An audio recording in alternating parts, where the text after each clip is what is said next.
Olá, tudo bem? Paz, tem uma palavra de Deus para compartilhar com você na reflexão de 24 de julho, cuja leitura do dia em Mateus 28 e também em segundo livro de Crônicas, capítulos 10 a 12. Se você puder pegar a sua Bíblia, pegue comigo a sua Bíblia, por favor, e acompanhe comigo Evangelho de Jesus, segundo Mateus, capítulo 28, versos 18 a 20. Mateus 28, 18 a 20, irmão? Isso, é esse texto mesmo que se conhece muito bem. E nos diz assim, a santa e poderosa palavra de Deus. E, chegando-se Jesus, falou-lhes, dizendo: É-me dado todo o poder no céu e na terra.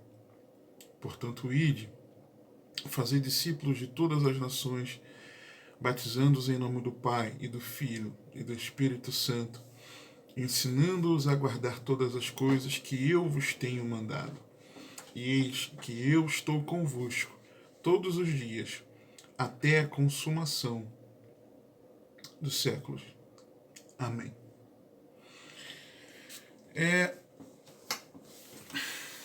Estamos fazendo discípulos de Cristo ou prosélitos de uma vã religiosidade ou fãs de ídolos? Essa tem sido para cada um de nós a grande comissão ou tem sido a nossa missão pessoal? Ou a missão daquele grupo em que nós estamos inseridos, seja ele de um ministério onde congreguemos, seja de um ministério para-eclesiástico que haja ali ao lado dos ministérios organizados, das denominações, geralmente interdenominacionais, seja por meio dos conselhos de pastores. Isso faz parte da nossa tarefa na grande comissão, ou é a nossa missão e a missão desses grupos que caminha a parte da grande comissão? Por quê? Porque isso tem ardido no meu coração, e meditar nesse texto e perguntando ao Senhor aquilo que Ele queria que eu compartilhasse aqui na reflexão dessa meditação do dia 24, é de que um discípulo de Cristo, de verdade, ele é alguém que rende a sua vida a Jesus como único Senhor e Salvador pessoal para sempre, sendo feito filho de Deus, buscando ser cada dia mais parecido com Cristo, isso até o seu retorno, ok? Perseverando e sendo transformado até o dia de Cristo, enquanto vai desenvolvendo um relacionamento pessoal com Ele. Só que quando eu vejo aquilo que nós, como igreja, temos feito em relação às pessoas que queremos que se acheguem às nossas igrejas, nós expomos um tipo de mensagem, nós produzimos um determinado tipo de expectativa, e ao acolher essas pessoas também, nós disseminamos para eles muitas vezes, para essas pessoas, uma cultura de consumo, tá? Uma cultura de consumo, em que as pessoas estão ali desfrutando, aproveitando de um produto que uma instituição dita religiosa, é assim que acabam enxergando, mas não como a igreja reunida, e acabam sendo pessoas consumistas em vários aspectos, de como está a estrutura do local, condição climática, vamos chamar climática, não sei se é isso, se tem ventilador, o ar-condicionado, como é que está o assento, a iluminação, como é que está como é que está o louvor, como é que está a pregação, se tem escolinha para as crianças, se tem gente para tomar conta do meu carro estacionado, se tem isso, se tem aquilo outro. E muitas coisas dessas todas são importantes, tá? Para que as pessoas sejam bem acolhidas, bem recebidas. Tem coisas que são muito importantes, sim, tá? Mas que tipo de cultura nós estamos gerando em cima das pessoas?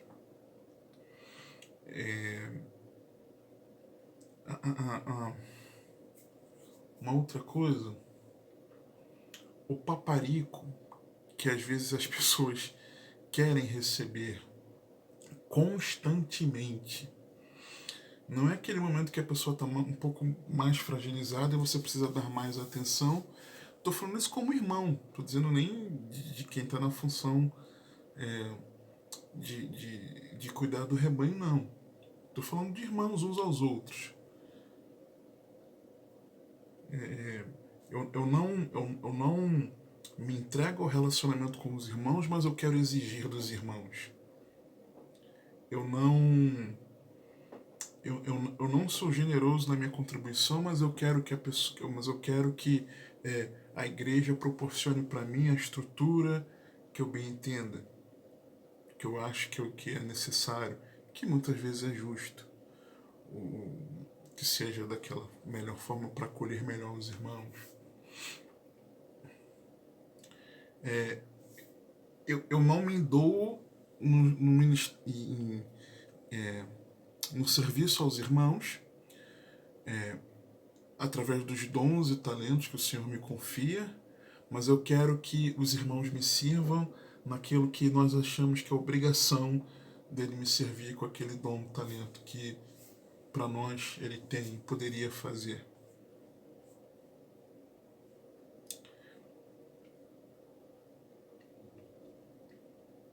E aí eu pergunto, se falar nas concessões ao pecado, e não quero treinar muito por essa linha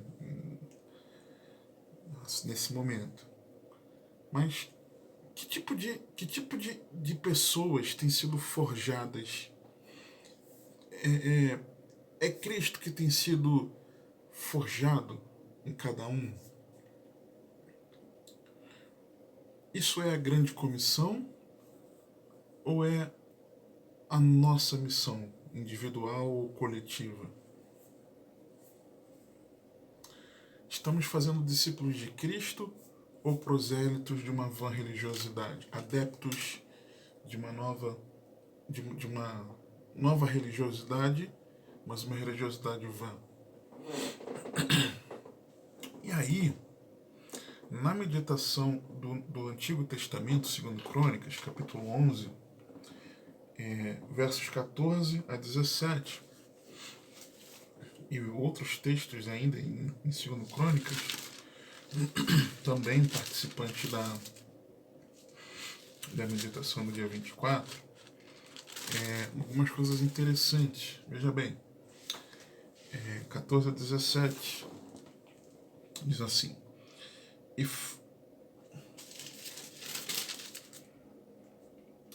porque os levitas, vamos ler do 3, né?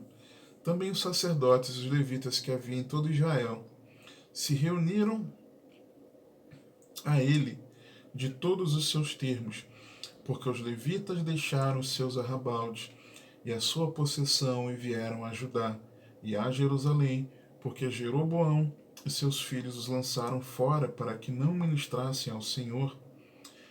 Ele constituiu para si sacerdotes para os altos, para os demônios e para os bezerros que fizera. Depois desses também de todas as tribos de Israel, os que deram seu coração a buscarem ao Senhor Deus de Israel. Vieram a Jerusalém para oferecerem sacrifícios ao Senhor, Deus de seus pais. Assim, fortaleceram o reino de Judá e corroboraram a Roboão, filho de Salomão, por 3 anos, porque 3 anos andaram no caminho de Davi e Salomão. Aí, veja bem, será que não é isso que tem acontecido nos nossos dias também? Em que muitos colocam de lado, destituem das suas vidas pregadores, pastores, lideranças, para amontoarem sobre si aqueles que lhes ensinarão e os conduzirão segundo os demônios. Esse exemplo aqui de Jeroboão. Esse exemplo aqui. Sabe? Em que, rejeitados pelos falsos cristãos, os servos fiéis ao Senhor permanecem ali, dedicados no serviço da obra de Deus e não se dobrando ao império das trevas, porque é o que nós vemos aqui. Os levitas deixaram ali a sua região, sua possessão, e vieram a ajudar Jerusalém, porque eles foram lançados fora, mas eles não, estão lá no Senhor. Eles e os que deram o seu coração a buscarem o Senhor Deus de Israel. E aí nos lembra 2 Timóteo 4, 1 a 5, dizendo que Paulo exortando Timóteo a pregar a palavra, porque viria tempo em que não suportariam essa doutrina, mas tendo comichão nos ouvidos, ajuntariam para si mestres conforme as suas próprias concupiscências. Aí Timóteo sendo exortado por Paulo a cumprir a obra de um evangelista, ou seja, de um expositor do evangelho. Será que não é bem figura do que tem acontecido em nossos dias? Outra, avançando para o capítulo 12, verso 1, sucedeu que, havendo Roboão confirmado o reino e havendo se fortalecido, deixou a lei do Senhor e com ele todo Israel. Não é o que também nos acontece nesse dia em que os crentes em Jesus, nesse tempo de bonança, muitos se afastam da palavra de Deus? Pra quê? Tá tudo bem. Pra que eu vou buscar Deus? E não é verdade que o exemplo daquele que está ali à frente, conduzindo os irmãos, não influencia, seja para o bem ou para o mal? Porque quando o reino foi fortalecido, Roboão deixou a lei do Senhor e com ele todo Israel. Israel influenciado. Os maus exemplos que temos tido, a minha oração é para que o Senhor me ajude a não ser assim. A minha oração é para que o Senhor guarde meu coração, mas que o Senhor também guarde o coração daqueles que têm sido fiéis e que aqueles que porventura acabaram errando um pouco o caminho, que o Senhor os traga de volta, sabe, para a centralidade em Cristo. Minha oração é para aqueles que nunca foram do Senhor, que na verdade se convertam a Cristo, para que assim, convertidos a Cristo, eles possam ser salvos em Jesus, mas também ser instrumentos nas mãos do Espírito Santo para também trazer as pessoas que eles haviam influenciado negativamente e agora influenciando positivamente. Devemos orar por aqueles que estão à frente, para que permaneçam fiéis, e os que não têm sido, para que possam voltar ao Senhor, né? Se renderem ao Senhor completamente, trazerem Cristo para o centro. No versículo 8, nós vemos o seguinte: porém, serão seus servos para que conheçam. Aí Deus vem castigando, tá? Roboão por causa da idolatria. Deus viu que eles se humilhavam e fez ali eles reconheceram que o Senhor é justo. Mas aí, apesar do cuidado de Deus, ele diz o seguinte: porém, serão seus servos para que conheçam a diferença da minha servidão e da servidão dos reinos da terra. Por quê? Muitas vezes nós não compreendemos como é danosa a servidão aos reinos da terra, deixando de servir a Deus, que mesmo sendo Senhor, é Pai. Então uma coisa é servir a Deus, e se necessário ser por Ele corrigido. Outra coisa, e é necessário que sejamos corrigidos pelo Senhor, tá? Mas quando é necessário. Outra coisa é ser servo do sistema desse mundo, daquilo que governa o mundo, daquilo que tem imperado na sociedade. São coisas diferentes, tá? Outra coisa, verso 12. E humilhando-se ele, a ira do Senhor se desviou dele para que não o destruísse de todo, porque em Judá ainda havia boas coisas. Se naquele exemplo ali, em Judá havia boas coisas, ainda eles errando o alvo, trazendo para o nosso contexto, será que no nosso meio do arraial corrompido, e aí seu irmão aqui já falou nas reflexões sobre a igreja escandalosa, por um retorno à igreja cristã, falei uma reflexão sobre a verdadeira unidade, falei sobre a igreja mundana, e N mais, que eu não me lembro mais. Então, não é alguém aqui que está querendo passar pano no pecado da igreja, tá? Não é isso. Mas, será que em todas as instituições, estou falando de instituições porque não necessariamente são de fato igrejas locais, todas não são. Algumas para mim não são. Com carinho, com respeito eu falo, especialmente aquelas que fazem da igreja, fazem da reunião dos irmãos um comércio. E quem permanece nesses lugares para que possa obter algum ganho financeiro, normalmente em troca, porque são gananciosas, merecem estar lá. Mas, mesmo em meio a esses lugares, existem pessoas sinceras que amam o Senhor e querem o servir de todo o coração. Há pessoas que se converteram a Cristo, estão começando a entender que aquilo tudo está errado, muito daquilo está errado, mas ainda está lá porque é onde começou, é porque é onde tem amizade com outras pessoas, porque ainda não encontrou uma igreja bíblica para congregar. E outra, não é verdade que igrejas que não talvez não tenham atitudes tão difíceis como essas, mas que não estão na palavra, por exemplo, atividades no culto que são desnecessárias, não deveriam estar ali porque não foi dessa forma que Deus mandou que fosse adorado.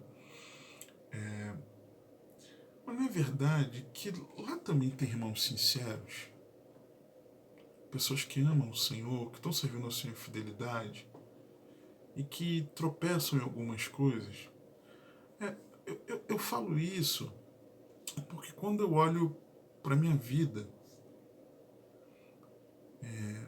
E quando eu olho para a congregação em que eu faço parte, a igreja onde eu congrego localmente, nós erramos em algumas coisas. Quando nós negligenciamos algumas questões importantes que os pastores têm sempre exortado os irmãos, nos exortado, eu vejo que nós também temos errado em algumas coisas importantes, sabe? E nós não podemos calar a nossa voz profética de denunciar o que está errado. Devemos fazer sim, se me ver fazer isso aqui N vezes, mas não colocar um X, não rotular as pessoas lá dentro.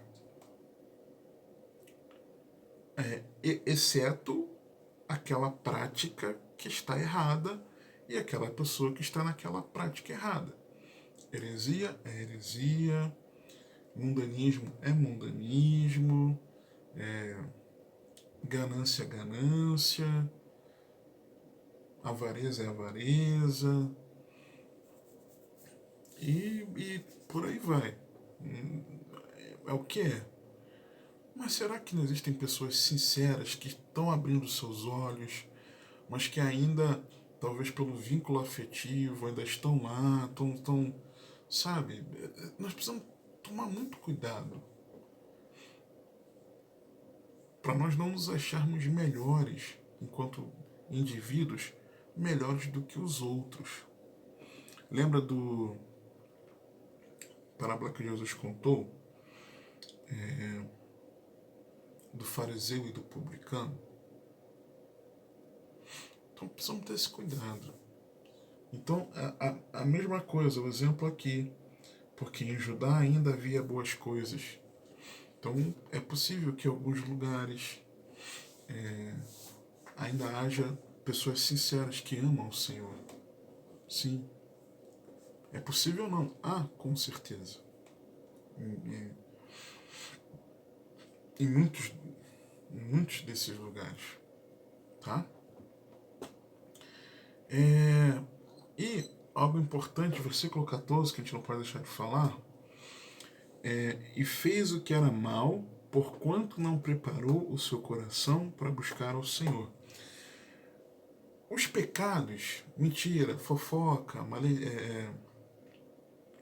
adultério, fornicação, orgulho, contenda, ira, e etc, etc, etc, glutonaria, bebedice, inveja. Esses pecados, eles na verdade eles são consequência, resultado em algo que tem origem, que o texto aqui nos revela. Não preparou o seu coração para buscar ao Senhor, ou seja, rejeitou a Deus. Então os pecados são consequência do pecado, de rejeitarmos ao Senhor. Tá? A erro na missão, quando o foco está distorcido. Fechamos a questão aqui do Antigo Testamento, esse exemplo, essa figura. Mas a erro na missão, quando o foco está distorcido. João 6, 22 a 29. No dia seguinte, a multidão que estava do outro lado do mar, vendo que não havia ali mais do que um barquinho, a não ser aquele no qual os discípulos haviam entrado, que Jesus não entrara com seus discípulos naquele barquinho, mas que seus discípulos tinham ido sozinhos. Contudo, outros barquinhos tinham chegado de Tiberíades, perto do lugar onde comeram o pão, havendo o Senhor dado graças. Vendo, pois, a multidão que Jesus não estava ali, nem os seus discípulos, entraram eles também nos barcos e foram a Cafarnaum em busca de Jesus. E, achando-o no outro lado do mar, disseram-lhe: Rabi, mestre, quando chegaste aqui? Jesus respondeu-lhes e disse: Na verdade, Na verdade vos digo que me buscais, não pelos sinais que vistes, mas porque comestes do pão e vos saciastes. Trabalhai, não pela comida que perece, mas pela comida que permanece para a vida eterna, a qual o Filho do Homem vos dará. Porque a este o Pai Deus o selou. Disseram-lhe, pois, que faremos para executarmos as obras de Deus? Jesus respondeu e disse-lhes, a obra de Deus é esta, que creiais naquele que ele enviou. Qual é o foco da missão? Que Cristo seja revelado naquelas vidas. Qual é o problema? É que esse foco está distorcido. No lugar de nós plantarmos, semearmos o foco correto, que é Cristo, nós plantamos aquilo que eu falei da cultura de consumo e tantas coisas distorcidas. E Jesus não é mais o centro. Jesus precisa ser o centro do nosso ser, da igreja, de tudo que é. Aí, equívoco na missão também, quando a cópia não está estampada, como Jesus não está estampado na nossa vida. Quando não somos cópias de Jesus e não estamos trilhando esse caminho para que sejamos. Atos 11, 19 e 26. Os que foram dispersos pela perseguição que sucedeu por causa de Estevão caminharam até a Fenícia, Chipre e Antioquia, não anunciando a ninguém a palavra, senão somente aos judeus. E havia entre eles alguns homens chíprios e sirenenses, os quais, entrando em Antioquia, falaram aos gregos, anunciando o Senhor Jesus. E a mão do Senhor era com eles, e grande número creu e se converteu ao Senhor. E chegou a fama destas coisas aos ouvidos da igreja que estava em Jerusalém, e enviaram Barnabé a Antioquia, o qual, quando chegou e viu a graça de Deus, se alegrou e exortou a todos a que permanecessem no Senhor com propósito de coração, porque era homem de bem e cheio do Espírito Santo e de fé. E muita gente se uniu ao Senhor e partiu Barnabé para Tarso a buscar Saulo, e achando-o conduziu para Antioquia. E sucedeu que todo ano se reuniram naquela igreja e ensinaram muita gente. Em Antioquia foram discípulos pela primeira vez chamados cristãos. Por quê? Porque Barnabé e Paulo ensinaram aquelas vidas os ensinos de Cristo. Pessoas que nunca haviam estado com Jesus, mas que foram ensinadas por outros discípulos de Cristo. Tais pessoas se tornaram parecidas tanto com Cristo que os de fora olharam e falaram: eles são pequenos Cristos. Eles são como Cristo. Então, há equívoco na missão não apenas quando é semeada a cultura errada, o foco fica distorcido, mas quando também a estampa do Senhor não está na nossa vida, na vida daquelas pessoas. Outra coisa, há um equívoco na missão quando a conduta está separada do relacionamento. Eu vejo isso nos versos 7 e 10 de Mateus 28. E depois, imediatamente, dizei aos seus discípulos que já ressuscitou dentre os mortos. E eis que ele vai adiante de vós para a Galiléia, ali o vereis, eis que eu vos tenho dito. Ide imediatamente, pois, e dizei aos seus discípulos. Agora veja o verso 10.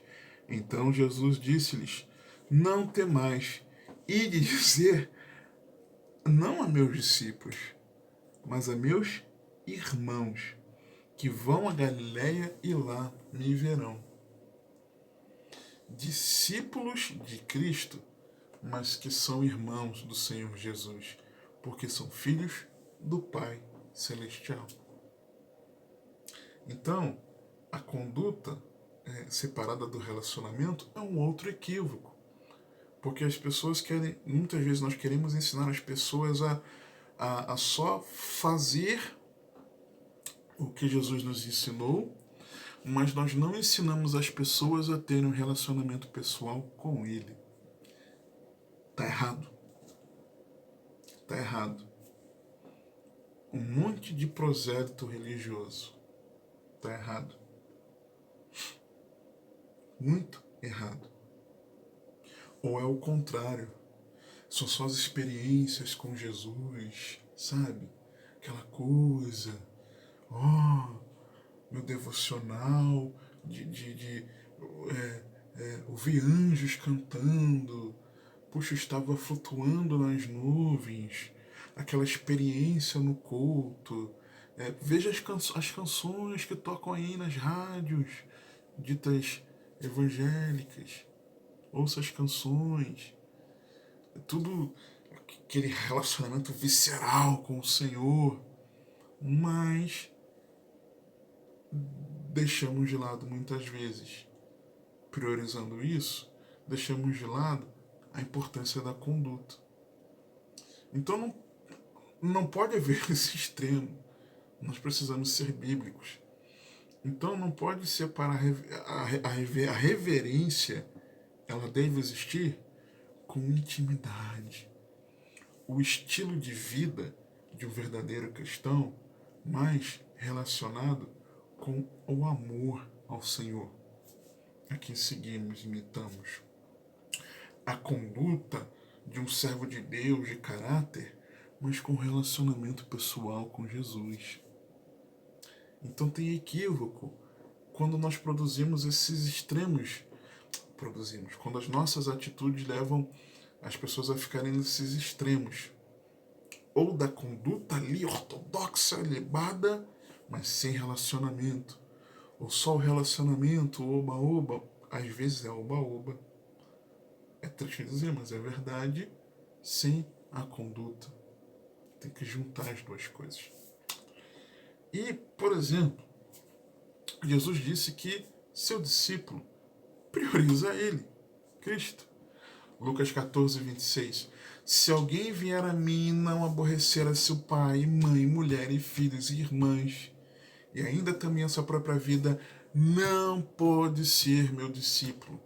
Não é para menosprezar a família, mas é para priorizar o relacionamento com Deus. E ponto.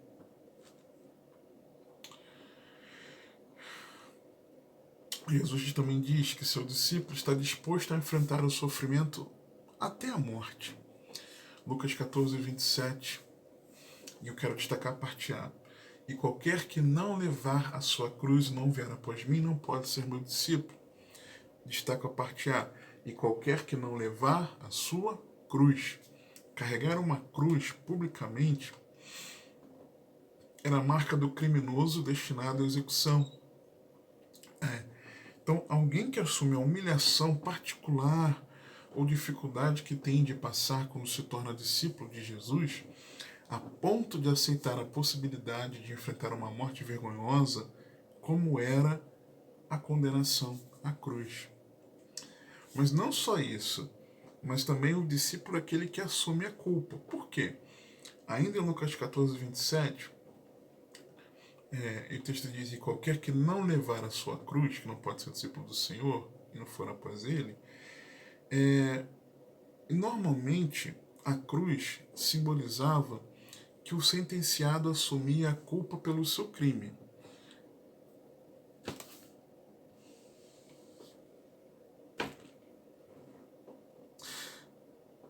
Jesus carregou a cruz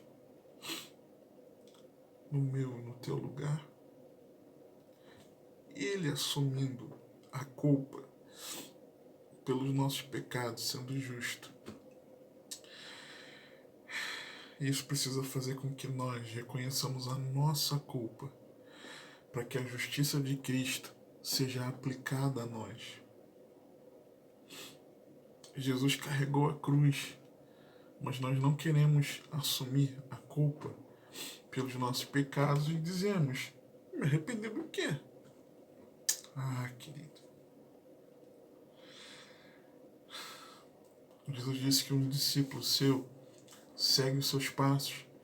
Lucas 14, 27, na parte B, que eu quero destacar, mas o versículo diz: e qualquer que não levar a sua cruz, aí eu destaco, e não vier após mim.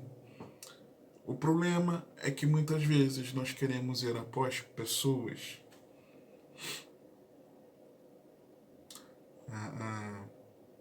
filosofias, ideologias ligadas àquela igreja, aquele ministério, àquela instituição. Nós não seguimos a Jesus muitas vezes, mas seguimos pessoas, placas, ideologias. Então, um verdadeiro discípulo de Cristo segue os seus passos, anda com Cristo, pisa em suas pegadas, faz o que Cristo faria. O verdadeiro discípulo calcula o custo do discipulado.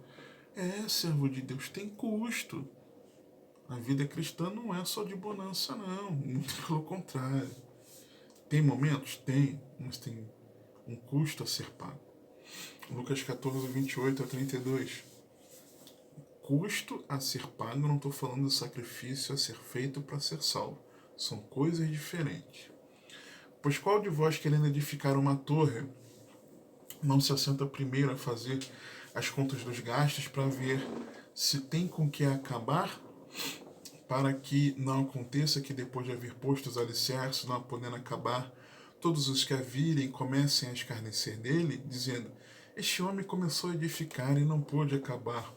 O qual é o rei que, indo à guerra, a pelejar contra outro rei, não se assenta primeiro a tomar conselhos sobre se com 10.000 pode sair ao encontro do que vem contra ele com 20.000? De outra maneira, estando o outro ainda longe, manda embaixadores e pede condições de paz. Então é preciso calcular o custo. Outra, Jesus também disse que um discípulo seu renuncia ao ter. Lucas 14, 33. Assim, pois, qualquer de vós que não renuncia a tudo quanto tem, não pode ser meu discípulo.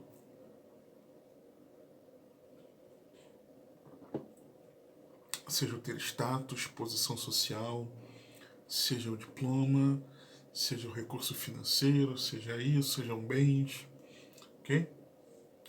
Jesus também disse que o seu discípulo faz a diferença. Lucas 14, 34 e 35. Bom é o sal, mas se o sal degenerar, com que se há de salgar? Nem presta para a terra, nem para o monturo. Lançam-no fora. Quem tem ouvidos para ouvir, ouça. E o verdadeiro discípulo de Cristo também. Jesus disse que nega a si mesmo, Mateus 16, 24 a 26. Então disse Jesus aos seus discípulos: se alguém quiser vir após mim, renuncie a si mesmo. Tome sobre si a sua cruz e siga-me, porque aquele que quiser salvar a sua vida, perdê-la-á, e quem perder a sua vida por amor de mim, achá-la-á. Pois que aproveita o homem ganhar o mundo inteiro se perder a sua alma? O que dará ao homem recompensa da sua alma? E no contexto de oposição ao coitadismo, a autocomiseração e a falta de compreensão das coisas espirituais, o discípulo ele abre mão de suas vontades para fazer a vontade de Deus. Por quê? Porque ele morreu para este mundo. Porque aquele que quiser salvar a sua vida, perdê-la-á. E quem perder a sua vida por amor de mim, achá-la-á. Então, mais do que compreender que o sacrifício de Cristo foi uma troca, e temos que compreender, o discípulo de Cristo compreende que também foi crucificado com Cristo. Jesus morreu no nosso lugar? Foi uma troca? Foi. Mas nós também fomos crucificados com Ele, morrendo para esse mundo e passando a viver para a glória de Deus. Jesus também disse nesse texto que o discípulo tem o foco no espiritual, quando ele diz: pois que aproveita o homem ganhar o mundo inteiro se perder a sua alma? O que dará ao homem recompensa da sua alma? Qual é o foco? Espiritual. Mas também é alguém que tem a esperança da vida eterna. Mateus 16, 27. Porque o Filho do Homem virá na glória de seu Pai com seus anjos, E então dará a cada um segundo as suas obras. E outra, é alguém que permanece na palavra de Deus, João 8, 31, 32. Jesus dizia, pois, aos judeus que criam nele, se vós permanecerdes na minha palavra, verdadeiramente sereis meus discípulos, e conhecereis a verdade vos libertará. Jesus também nos disse que o seu discípulo é encorajado pelo seu exemplo, o exemplo do Senhor. Mateus 10, 24 e 25. Não é o discípulo mais do que o mestre, nem o servo mais do que o seu senhor. Basta o discípulo ser como seu mestre, e o servo como seu senhor. Se chamaram Beelzebul ao pai de família, quanto mais aos seus domésticos. E Jesus também disse que o seu discípulo é identificado pelo amor. João 13,35. Nisto todos conhecerão que sois meus discípulos, se vos amardes uns aos outros. E Jesus também disse que o seu discípulo é aquele que frutifica. João 15,8. Nisto é glorificado meu Pai, que deis muito fruto, e assim sereis meus discípulos. Agora, como cumprir então a verdadeira grande comissão? Texto base, vamos lá, texto inicial, 18, parte A, Mateus 28.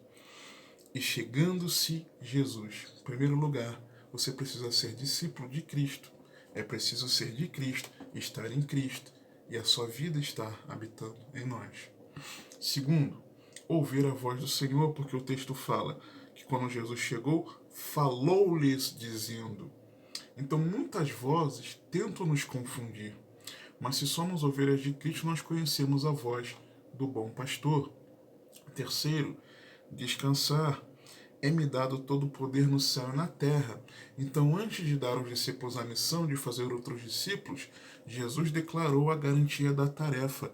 Eu tenho toda a autoridade, eu sou o Todo-Poderoso. Quarto, é preciso agir em obediência, é preciso nós irmos.